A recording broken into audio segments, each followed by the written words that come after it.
Bonjour à tous, voilà, je vais vous partager le message que le Seigneur a mis sur mon cœur pour ce dimanche 11 octobre.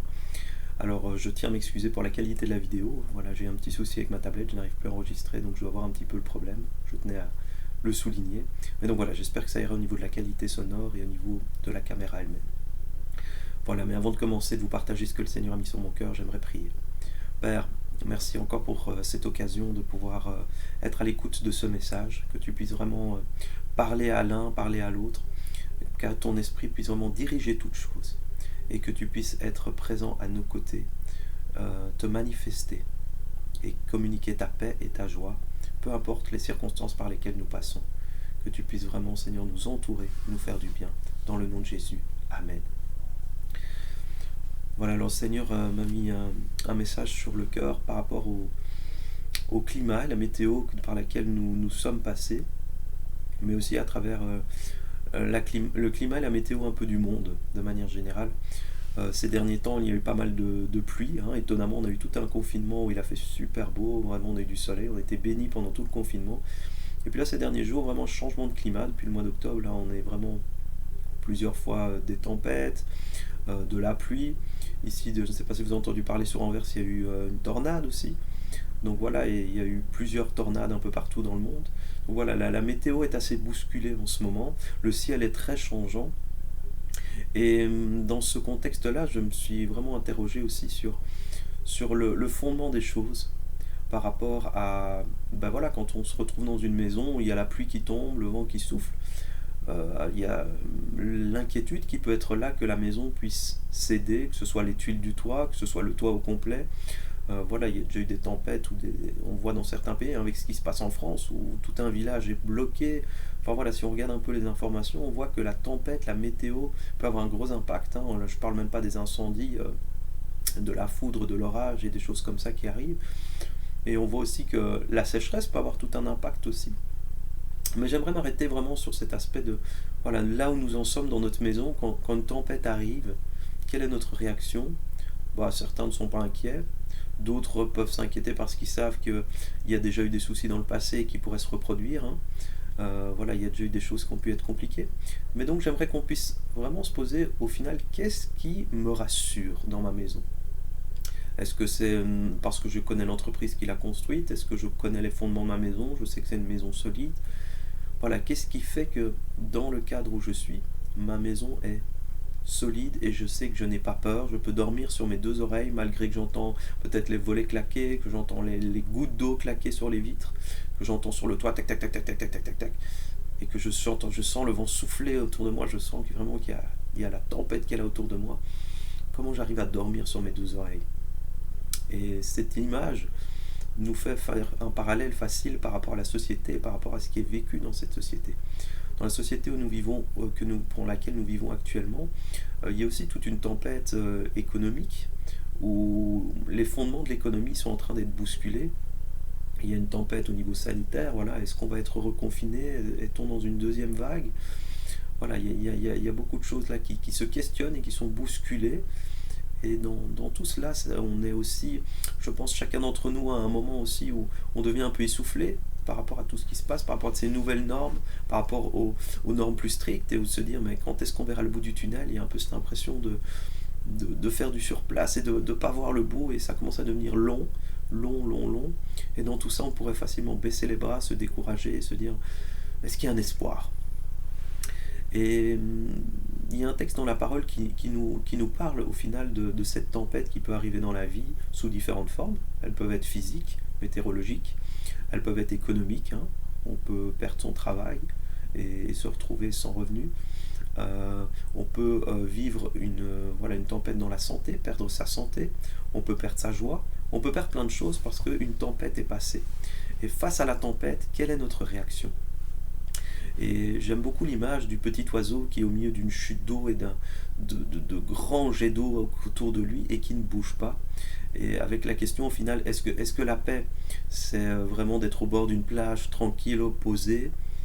Ou est-ce que la paix au final, c'est pas ce petit oiseau qui malgré tous les mouvements autour de lui, reste calme sur sa branche et ne bouge pas? Et donc le message que j'aimerais vous encourager vraiment aujourd'hui, c'est jusqu'où, si la tempête arrive, si la tempête est là dans ma vie, peu importe ce qui arrive, comment je peux rester calme, garder mon calme, parce que la parole nous dira que c'est dans le calme et la confiance que sera notre force. Et donc j'aimerais vous inviter à lire dans Matthieu chapitre 7, les versets 24 à 27. Donc Matthieu chapitre 7, les versets 24 à 27, dans lesquels nous allons retirer quelques leçons. Matthieu 7, 24. C'est pourquoi quiconque entend ces paroles que je dis et les met en pratique sera semblable à un homme prudent qui a bâti sa maison sur le roc. La pluie est tombée, les torrents sont venus, les vents ont soufflé et se sont jetés contre cette maison. Elle n'est point tombée parce qu'elle était fondée sur le roc. Mais quiconque entend ces paroles que je dis et ne les met pas en pratique sera semblable à un homme insensé qui a bâti sa maison sur le sable. Alors on a deux images ici, celle du roc et celle du sable. Par rapport à la maison qui a été bâtie, la maison c'est nos vies, et ce roc et ce sable sont le fondement. Quel fondement j'ai mis? Et derrière ce sable se trouvent au final toutes ces pensées, parce que qu'est-ce qui fait le fondement de nos vies? C'est notre manière de penser, c'est notre mentalité, c'est ce sur quoi on s'attache, ce à quoi on croit. Et derrière ce sable se trouve au final tout ce que nous propose la société, parce que tout ce qui ne vient pas de Dieu, tout ce que les ténèbres ont pu mettre en place. Si je m'appuie sur des choses qui sont différentes de Dieu, et là on peut revenir aussi aux idoles qui sont faites de matériaux, de bois ou de différentes choses qui sont au final dont on peut les détruire. Le sable c'est quelque chose qui se dissipe.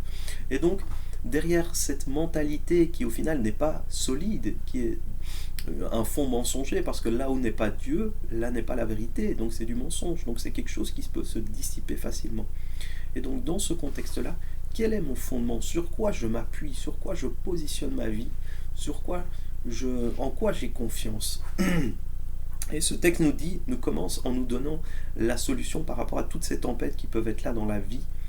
Et j'aimerais vraiment qu'on puisse prendre le temps, ce message ne sera pas très long, mais qui nous questionne vraiment profondément sur c'est quoi notre fondement? Qu'est-ce qui nous garde tranquille? Qui fait que peu importe la tempête, peu importe la situation qui nous arrive, c'est notre fondement. Et ça nous interpelle aussi en tant qu'Église. Peu importe ce que nous vivons en Église, peu importe ce qui va se passer en Église, quel est notre fondement? Qu'est-ce qui a fondé l'Église et qu'est-ce qui la fonde aujourd'hui? Et donc voilà ce que j'aimerais vous partager aujourd'hui à travers les versets qui sont là, ces 3 versets, mais qui nous enrichissent énormément. Et le verset 24 nous dit, c'est pourquoi quiconque entend ces paroles que je dis et les met en pratique sera semblable à un homme prudent qui a bâti sa maison sur le roc. Quiconque écoute mes paroles et les met en pratique. Voilà ce que devrait être le fondement de nos vies. Écouter la parole et la mettre en pratique. Voilà une assurance. Marcher dans la vérité. Être au diapason de la parole de Dieu. Voilà ce qui devrait être ce fondement qui fait que peu importe la tempête qui nous arrive, elle ne change rien parce que la parole de Dieu ne change pas. Beaucoup de choses peuvent passer. La parole de Dieu reste et s'accomplit. Ses promesses sont fidélité. Elles sont oui et amen. Donc la parole de Dieu est le fondement sur lequel nous pouvons nous appuyer. C'est une valeur sûre dans un monde qui est changeant, dans un monde qui est bouleversé, dans un monde où on ne sait pas vers qui se tourner, où les experts ne sont pas toujours sûrs entre eux, le gouvernement, les experts ne savent pas trop quoi penser, on tente des choses, on essaie, on dit qu'on ne sait pas trop, sur qui s'appuyer, sur quoi se fonder. Puis on entend par-ci et par-là, est-ce que tout ça est vrai? Est-ce que c'est des réalités? Est-ce qu'il n'y a pas des mensonges? Pris par tout ça, il peut y avoir une panique. C'est pour ça que l'important est de revenir à la parole de Dieu. Qu'est-ce que Dieu a dit? Qu'est-ce que Dieu m'a dit? Qu'est-ce que Dieu a dit à son Église? Et comment les choses vont se mettre en place par rapport à ça? Comment je garde les regards sur lui? C'est un peu l'exemple aussi du bon berger. Dans le psaume 23, il nous est dit que le bon berger nous conduit dans la vallée de la mort et vers les eaux paisibles. Et donc l'objectif du troupeau n'est pas de regarder la vallée de la mort, n'est pas de s'imaginer les verts pâturages, c'est de regarder le bon berger. Si je pense au vert pâturage, je peux être frustré.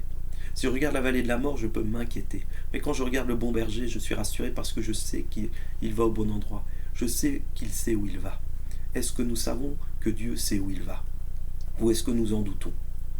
Dans tout ce contexte, est-ce que ce contexte et les circonstances que nous vivons, est-ce que la tempête vient remettre en question le fait que Dieu sait où il va, qu'il nous conduit vers les verts pâturages et vers les eaux paisibles? J'aimerais vraiment nous encourager à nous positionner là-dessus, parce que la parole nous dit que derrière cette parole de Dieu, la foi vient s'installer, et la foi est essentielle, nous venons de le lire. Cette foi de croire dans ces paroles Parce que la foi vient de ce qu'on entend, et ce qu'on entend vient de la parole de Dieu. Mais si j'écoute d'autres choses, si j'écoute la tempête, si j'écoute ce qu'on me dit dans les médias, si j'écoute tout ce qui se passe autour de moi, si j'écoute les angoisses de mes voisins, le danger est que je mette ma foi dans ces choses et que ma foi ne soit plus fondée dans la parole de Dieu et dans ce que Dieu m'a dit, dans ce que Dieu m'a communiqué. Donc voilà, je voulais vraiment vous encourager aujourd'hui, peu importe la tempête par laquelle nous passons, peu importe la tempête qui arrive dans nos vies, qui est là dans nos vies, ou peut-être la tempête qui arrivera demain, peu importe la situation, que nous puissions vraiment revenir à la parole, nous appuyer sur qu'est-ce que Dieu a dit par rapport à cette situation et nous y tenir ferme par rapport à ça, nous appuyer là-dessus et être comme cet oiseau sur la branche, cette branche c'est la parole, être comme le petit oiseau sur la parole qui est tranquille, même quand les choses s'agitent autour. Il est en paix et il est calme. Voilà, que le Seigneur vous donne vraiment sa paix, peu importe par où vous passez, et qu'il puisse continuer de vous fortifier dans tout ce que vous vivez, et que sa parole reste vraiment le conducteur, là où vous avez les regards fixés sur lui, sur le bon berger. Soyez bénis.